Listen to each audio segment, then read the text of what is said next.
Hello दोस्तों, आप देख रहे हैं मेहरबान अंसारी ऑफिशियल यूट्यूब चैनल। दोस्तों, जैसा आप सभी को पता है, दिल्ली में विधानसभा चुनाव चरम सीमा पर है और जहां 5 तारीख को वोटिंग होनी है। और विधानसभा चुनाव में आप देख रहे होंगे लगातार सभी नेता एक दूसरे पर कटाक्ष कर रहे हैं और लगातार एक दूसरे पर हावी होने की कोशिश कर रहे हैं। तो दोस्तों, दिल्ली विधानसभा चुनाव को लेकर मैं बता दूं, जैसा पिछले दिल्ली के विधानसभा चुनाव में जहां 62 सीटें अरविंद केजरीवाल ने जीती और काफी भारी बहुमत के साथ उन्होंने चुनाव जीता, लेकिन इस पूरे 5 साल के कार्यकाल में एक से एक घोषणाएं अरविंद केजरीवाल ने की। इस बार वो जेल भी गए और जहां उनके कई सहयोगी भी जेल में रहे। और जेल से आने के बाद उन्होंने आतिशी को सीएम बनाया और अपने सीएम पद से इस्तीफा दिया और एक बार फिर 5 तारीख को दिल्ली विधानसभा चुनाव घोषित हो गया। तो दोस्तों, आप सभी को पता है, आने वाली 5 तारीख को दिल्ली में विधानसभा चुनाव हो रहे हैं और सभी पार्टियां अपना दमखम लगा रही हैं। जहां कांग्रेस, आसपा, बसपा, असदुद्दीन ओवैसी, भाजपा, वे सभी लगातार अरविंद केजरीवाल को घेरने की कोशिश कर रहे हैं। बंदर बाट का खेल भी दिल्ली में खुले तौर पर दिखाई दे रहा है और लगातार दिल्ली विधानसभा चुनाव में ऐसी बातें निकलकर सामने आ रही हैं जिसको इलेक्शन कमीशन आयोग भी नजरअंदाज कर रहा है। तो दोस्तों, हो सका है कोई किसी की कठपुतली बनकर काम कर रहा हो, लेकिन दिल्ली विधानसभा चुनाव में अभी अरविंद केजरीवाल का जो है जादू सर चढ़कर बोल रहा है। तो ये हालांकि आने वाला टाइम बताएगा दिल्ली में किसकी सरकार बनने जा रही है, लेकिन अरविंद केजरीवाल, कांग्रेस व बीजेपी लगातार एक दूसरे पर हमलावर हैं और लगातार एक दूसरे पर हमला भी कर रहे हैं।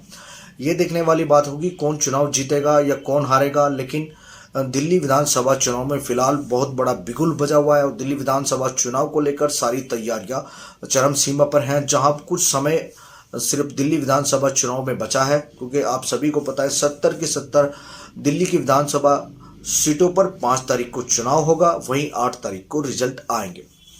कोई लंबा वक्त नहीं रह गया है, लेकिन दिल्ली में लगातार चुनाव को लेकर बहुत सारी जो तैयारियां हैं वो चल रही हैं। लगातार चुनावी गलियों में एक दूसरे का कैंपेन हो रहा है और लगातार रैलियां, प्रोग्राम धड़ाधड़ चल रहे हैं।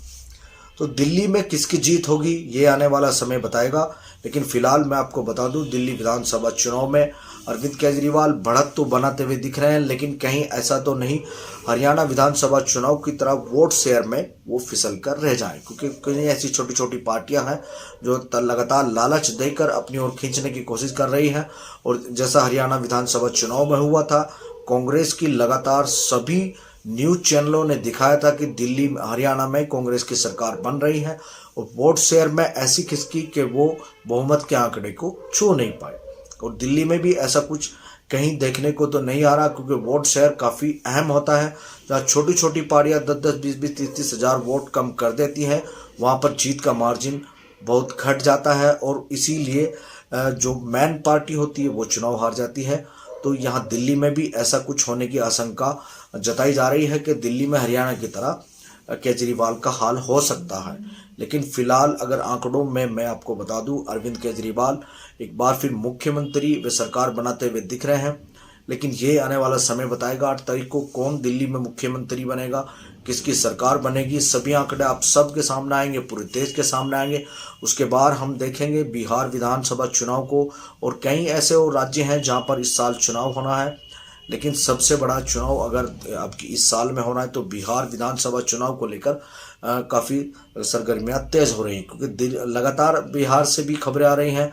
लगातार एनडीए का साथ छोड़ रहे हैं भी नीतीश कुमार, मगर ऐसा अभी कुछ देखने व सुनने को नहीं मिला। हालांकि नीतीश कुमार ने इनका पूरी तरह से अभी खंडन भी नहीं किया। तो दिल्ली विधानसभा में कौन परचम लहराएगा, किसका लहराएगा और कौन मुख्यमंत्री बनेगा, ये 8 तारीख को पता लगेगा। लेकिन फिलहाल दिल्ली विधानसभा चुनाव में लगातार काफ़ी चीज़ें ऐसी चल रही हैं जो देखने में आ रहा है कि दिल्ली विधानसभा चुनाव में चुनाव एकदम चरम सीमा पर पहुंच गया। तो दोस्तों, दिल्ली विधानसभा चुनाव के बारे में मैंने आपसे चर्चा की। हो सकता है मैं आने वाले समय पर चर्चा करूं। मैं अपने यूट्यूब चैनल पर तरह तरह की वीडियो बनाता हूं ताकि आप लोगों के लिए मैं उपलब्ध रह सकूं। तो दिल्ली विधानसभा चुनाव के बारे में मैंने आपको बताया और जल्द ही मैं लौटूंगा नई कहानी व नई बातों को लेकर। देखते रहिए आप मेहरबान अंसारी ऑफिशियल यूट्यूब चैनल। धन्यवाद।